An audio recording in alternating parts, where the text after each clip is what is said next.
Hey YouTube, how you guys doing today? Kevin here coming at you with a bonus video. I didn't want to put this information in the last video because that was a technical video. So I wanted to talk to you guys about what you were thinking on the last video when I started it. So I'm going to get you guys in the stand, but before I do, please take a moment, hit that subscribe button and the bell icon so when I post a video, you guys get it, and don't forget to give a thumbs up. That helps me out. I'm calling this bonus content. So when I did the last video, I said to you guys, I said, I know what you're thinking. All right, and I do. I know exactly what you're thinking. All right, so we talked about how in the last video that this right here, this charge coil right here, or this one, same thing, puts out 6 volts. And these two together put out 6 volts. Okay, now you can't wire these to this because this is separate. This is for your ignition, and these are for your lights and battery. So what I am going to do with this magneto setup right here, it is a points setup, and I have not tested this. This is a theory, okay? This is not an actual. So I want you guys to keep that in mind. I'm going to do this because I have a few of them. In fact, I got one right here. So what I'm going to do is I am going to replace this charge coil and this charge coil with 2 of this charge coil. So both of these coils right here will be, instead of being 3 and 3, it'll be 6 and 6, which will give you 12. If that works, that will be great, and of course I'll have to change the regulator, but on a 2-wire simple system, that's not going to be an issue. I can always use one from a Kawasaki lawnmower rider, which I happen to have. So I am going to go ahead and do that and get this all set up so it'll try it out on one of the bikes I have. I'm not doing this right now because I have too many open projects, but this is going to be one of those that I'll be doing sooner than later, because I know this is a hot item, and I know a lot of you guys have a lot of questions and you guys want to see something like that. Now when I go and do that video, because I'm going to do it on this mag right here, this is a good magneto. I'm going to save all these so I can put it back together at a later date.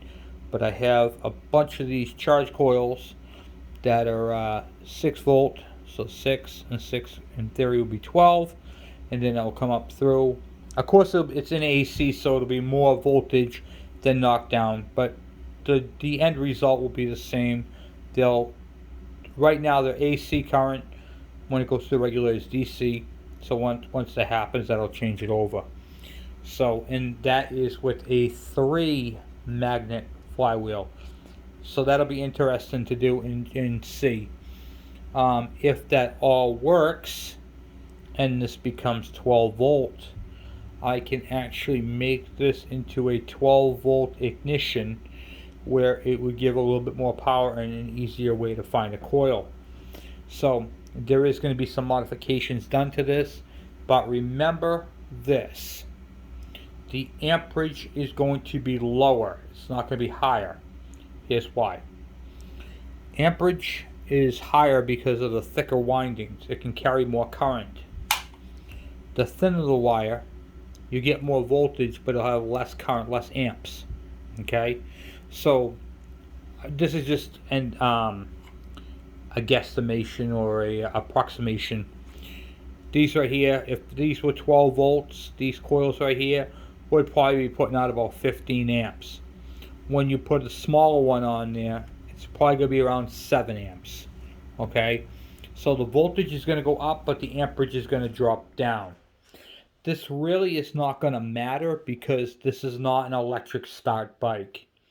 But if this was an electric start bike and it had to do a starter to turn over an engine, it would really strain the heck out of this. But where we're only running lights, and if you convert them over to LED, I think we'll be all right here. So, but there's only one way to find out because this is untested water, and that is what I'm going to do. I'm going to test the waters on it. So, I do have a 12-volt system that I made, and it works. So why not go with another one and try a different style and make one for, I mean, if this works right here, then I don't see why I can't make a 12-volt system for the spaghetti wiring. In theory, it's the same thing, right? So we're going to have to, like I said, test the waters and see where it goes. But this is going to be for later on, rainy day weather stuff, which is why I'm inside the house right now. It's pouring out and it's cold. So the weather is turning. It's getting better. We have a lot of bikes to do. I just moved out the Honda and the DS80 into their home. So I got plenty more space out in the back there. So we're literally just going to keep working, keep plugging away at them. So that's pretty much what I got for that. So let's go take a look at some sleeping bikes. I can't wait for all the snow to be gone. And the mud. I have to walk on a cage so I don't get, I don't sink in.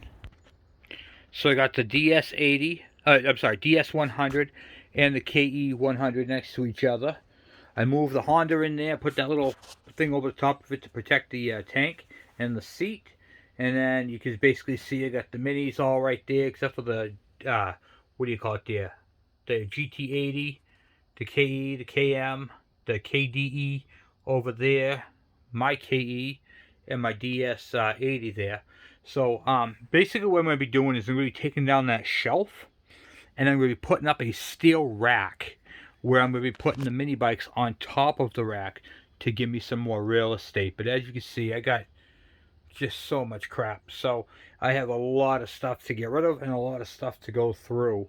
But this is going to be a cool, fun summer project. I'm going to, like I said, I'm going to be putting the rack up right up on the back wall there. So, I mean, I got, what do you call it there? My 1972, my 1980. The one's an MT1, one's a KV75.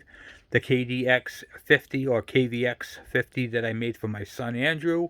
And I got the bike I got from Harvey Spooner right there, which is the Z50. So all four of those can go up on the rack, and then these bikes can all just go right into where they got to go, and it's going to give me a little bit more room.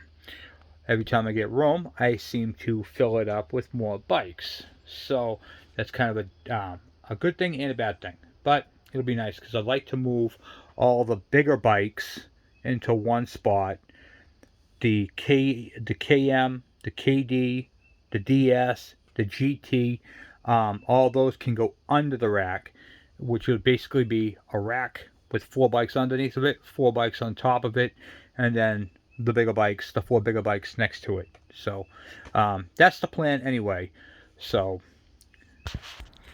and then of course we have two four-wheelers under here, one in the shed there, which is coming out this summer.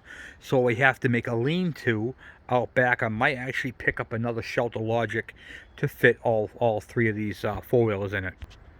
These are the Shelter Logics right here. It's just a little canopy tent right here, and they're great for storing your vehicles outside. And they anchor right to the ground, and they're very, very sturdy. So I might actually clean this one out, put the four-wheelers all in this one, move this one out back, and then put another one up here for the other stuff that I have. Alright guys, well I'm going to wrap it up here. I just want to say once again, thank you for watching, thank you for subscribing, and thank you for your support and thumbs up. And I will talk to you guys later. I'm out!